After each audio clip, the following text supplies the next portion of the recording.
अजित पवार विमान दुर्घटनेचं गूढ कायम. 4 महिन्यानंतर योगेंद्र पवारांचा थेट सवाल. दिवंगत अजित पवारांच्या विमान दुर्घटनेला 4 महिने पूर्ण झाल्याच्या पार्श्वभूमीवर बारामतीमध्ये भावनिक वातावरण पाहायला मिळालं. राष्ट्रवादी काँग्रेस शरदचंद्र पवार पक्षाचे नेते योगेंद्र पवार यांनी बारामतीतील स्मृतीस्थळी जाऊन अजित पवारांना श्रद्धांजली वाहिली.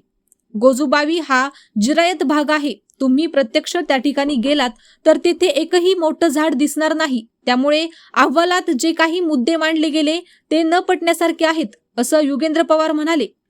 या दुर्घटनेमागील सत्य बाहेर यावं यासाठी सगळेच आपापल्या पद्धतीने प्रयत्न करत आहेत. जय सुद्धा सीआयडीच्या संपर्कात आहे.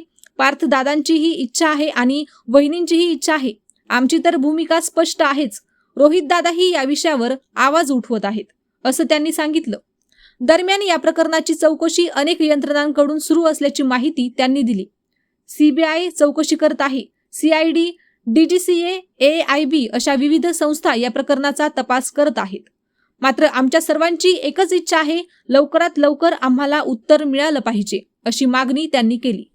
एकतर या दुर्दैवी घटनेला 4 महिने झालेत असा आमचा आणि कुणालाही विश्वास तिथं बसत नाहीये.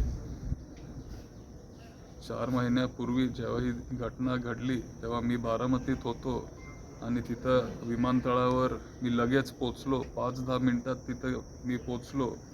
ते सगळं मी स्वतः बघितलं, पण तरी आज विश्वास बसत नाही की दादा आपल्यामध्ये राहिले नाहीत. त्यांना जाऊन 4 महिने झालेत, ह्याचाही विश्वास आम्हाला कुणालाच इथं बसत नाही. सगळेच आपल्या आपल्या पद्धतीने प्रयत्न करत आले. जय पण सीआयडीच्या संपर्कात आहे. पारदादांची पण इच्छा आहे, वहिनींची पण इच्छा आहे, सीबीआय आमची तर इच्छा आहेच. रोहित दादा पण तिथं आवाज उठवत आले.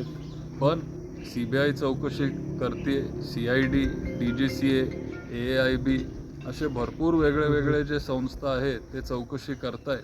पण आमची सगळ्यांची इच्छा एकच आहे की लवकरात लवकर काहीतरी उत्तरं आम्हाला सगळ्यांना मिळावं. कारण जो प्राथमिक अहवाल त्यांचा आला तो न पटण्यासारखा होता.